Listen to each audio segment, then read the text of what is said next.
Hello everyone, welcome to the channel. So in the previous video you have seen that how to take one user input as string and we can perform some operation on our string. We have calculated the length of the string with strlen function, and we also have reverse one string with strrep, and we also use strcpy function, and we have learned about how to use getS function and putS function to take one user input string from the user and also to print this in the output screen. So we have discussed everything in the previous video. So today in this video we are going to discuss about structure. So structure is one of the important point of our C programming tutorial. So what is a structure? Structure is a special type of data type available in C, and these data type are a user defined data type. That means we all know that in our C there is for integer type variable, int data type is there, for float type variable like point variable there is float data type, and for character there is char data type. But if we need more other data type which will be built with all these primary data type like integer, float, character, then we need to know about the concept of structure. So first, suppose in our program I just want to store the details of a student of a school. Suppose the student have the student ID, the student have the roll number, and the student have its own marks. So if I just want to store totally these three data in our program, then so it is very easy. So I will just give three variable name like ID, roll number, and marks. So ID will be integer type, roll number will be integer type, and marks will be suppose float type. So these are the three variable we need to create, and we will perform the operation over there.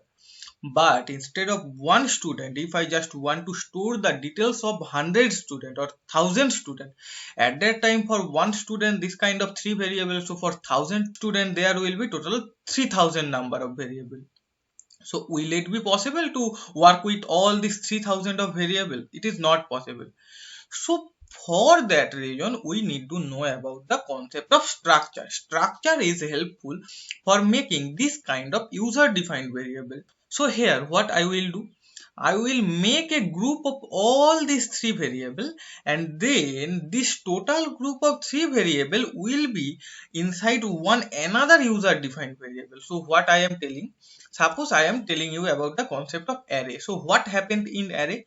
When I declare one array, at that time we declare the data type of that array. Suppose I have declared this is one integer type array. So here I will keep the integer type value over there inside this variable, and inside one array I will keep here suppose 7 number of value. So here the concept is quite same. Inside one structure or user defined variable we will keep this three value. Here the disadvantage with the array is, here inside array we only can store one particular type of data type. If the array is integer type, at that time we need to store only integer variable. If the array is float, we need to store the only float variable over there. But here inside the structure we can just store any kind of variable. It can be integer, it can be float, it can be character, it can be anything. So here you have seen that id is integer, roll number is integer, but this marks is the float type of variable. So now you may think that if I want to store the data of 1000 student, at that time I need to create just three array. The first array will be for id, the second array will be for roll number, and the third one will be for marks. And id array will be integer, roll number will also be integer, and marks will be float. So here for this three variable I need to create three array, and suppose I just want to find one student details whose id is suppose 50. So at that time at first in the id array we need to find where 50 is present. Then suppose there 50 is present, then I need to know what is the index of this array. Then we have to go in the roll number array, and there in that particular index we need to find what is the roll number of that particular student. And inside the marks array, there we need to go in that particular index and we have to find the marks of that particular student. So this is totally a time consuming process. That means in this three array you are finding for one value of a particular index. So for that reason, to make our program more readable, we need to define one structure variable. This variable is a user defined variable, and inside that variable we can use any kind of like primary data type, and with the help of this variable we need to create one variable name, and with the dot operator we will perform or call all this value of that variable. Now it may seems to you that this is one a very hard concept, so trust me, this is a very easy concept, and when I will run the code inside the code blocks, at that time you will be able to understand every topic and every point. So let's jump in the code blocks window and there try to understand the concept of structure. So here I have come in the code blocks window. So here file, then new empty file. So this is the class of structure. So I will give the name, suppose structure.c, and zooming it, first include the header file, hash include stdio.h, and then int main. So suppose here I just want to store the data of one student. At that time what I should do? I will define suppose integer id, then integer, suppose this will be the roll number of the student. So I will give roll, and then the marks will be float. So I will give float and it will be suppose marks. So these are the three variables we need to create for one student. But if we just want to store the data of 1000 student, at that time we need to create id1, roll number 1 and marks 1, then id2, roll number 2, marks 2, then id3. In this way we have to go up to 1000. So this is not possible to make 1000 number of variable over there. So for that reason, to remove that redundancy, we need to create one structure. So to structure or to make one user defined data type, we need to first write struct. This struct is a keyword by which you can see this becomes green color, and here we need to give the name of the data type which we want to create. Suppose here I will store the data of students, so I will give student, and then we need to give this curly bracket. So when I give this curly brackets, you can see there the semicolon is already added over there, and here we need to cut this all this which will be inside the student variable. So I will cut this and will paste it over there. So our student is a new data type, and inside this new data type there are totally three attributes. These attributes are primary data type. So this student is one secondary data type, and inside this secondary data type we use this kind of three primary data types. So there is integer id, integer roll number, float marks. So these are the three attribute of the student data type. So when I will create one variable of the student data type, at that time all these three variable position will be created. So I am showing you. Suppose here I want to declare one integer type variable. So at that time I will write integer. So suppose number. So this is the definition of an integer type variable. So this is the data type and this is the variable name, and then semicolon. So if I just want to give our user defined data type, this student, at that time we need to write struct and then the name. So struct student I have write. So these things is totally comparable with this int. So here int is the data type, here the struct student is the data type which is made by us, and then we have to create one variable. So here give the variable, suppose student1, so std1, this is one variable name. So suppose instead of making one variable I created two variables, suppose student2, then I may create student3. So now how I should use this all these three variables through the student1 or student2 or student3. So here this is quite same with number 1, number 2 and number 3. How we have declared the data type and then three variable name in this way. Here structure student is the data type and student1 is a variable name, student2 is also a variable name, and student3 is also a variable name. And when I just want to assign the id, roll number and marks inside the student, at that time we need to give std1, that means the student1, then we need to give the dot operator, then we need to call all the attribute that is over there. So here there is id attribute, so for that reason I will call id. And if suppose the first student id is 1, then student 1 dot, suppose roll is there, so roll equals to, suppose roll is also 1, and suppose std1 dot marks, and suppose marks he got 90 or 90.5.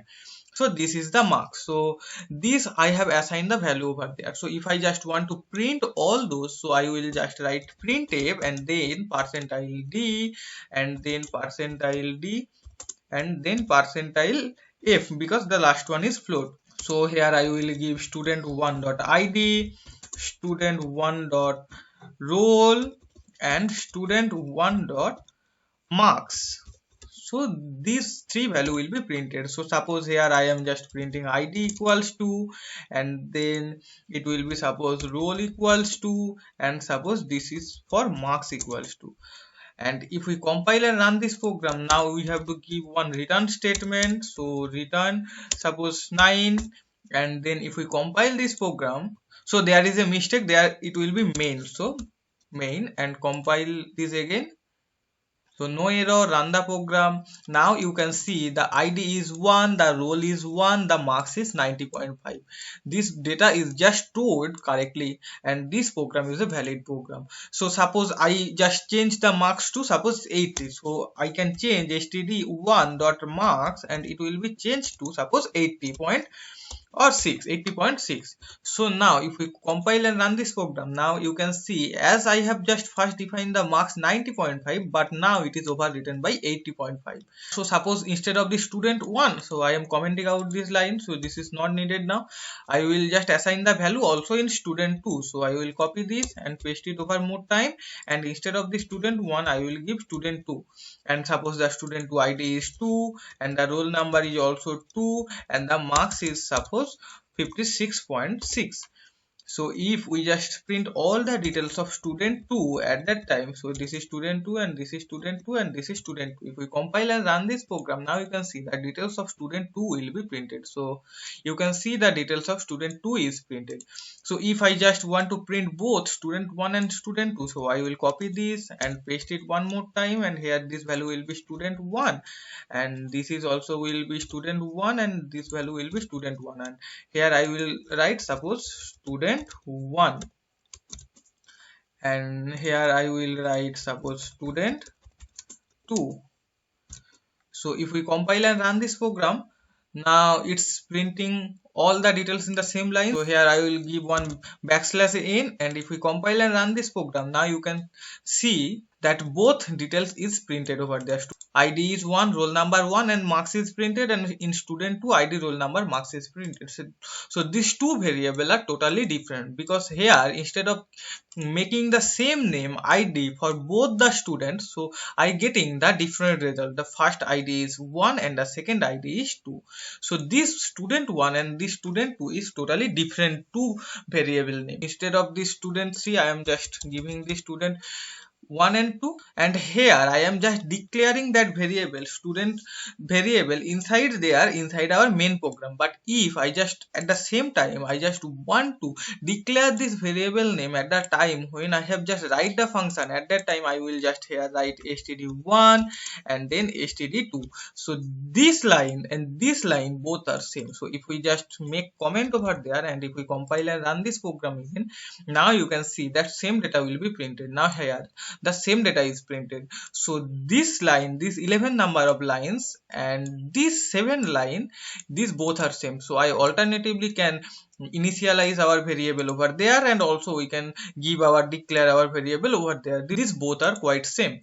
So I hope you can understand the concept of structure. Instead of just giving for all the student, if I am give one ID, one roll number, one marks variable, at that time it will be more hazy, or it will not be possible for us to store all the data of the student. So here it's become more simple, and I am just giving here the name student 1, and for student 1 3 variable is created. Here I am giving the name student 2, for student 2 3 variable is same. So in this way we can use the concept of structure inside our program. So here if we create 1000 number of variable, at that time we need not to create this 3000 number of variable. This is the advantage of structure, and we also can replace this structure with the concept of array. But the problem of array is that problem only can store one particular type of variable. It may be integer, it may be float, but here inside structure we at the same time we can just store any kind of variable. So instead of float, I can give here any character type of there. Suppose here in character I am giving grade, so it will also be valid. So here we can just assign the grade over there, and we also can perform the operation over the gate. So I hope you can understand the concept of structure. The structure is one of the main important data structure of our C programming knowledge, and everyone think that structure is a very different concept, but no, structure is very easy if you understand whole topic and concept. If you have any problem, you can comment out your problem. And thank you for watching this video. If you like the video, please like it, because this like will inspire me to make more and more video. And if you are not my subscriber, please subscribe the channel and also press the bell icon button to get all the notification and update of our programming related tutorial series. Thank you.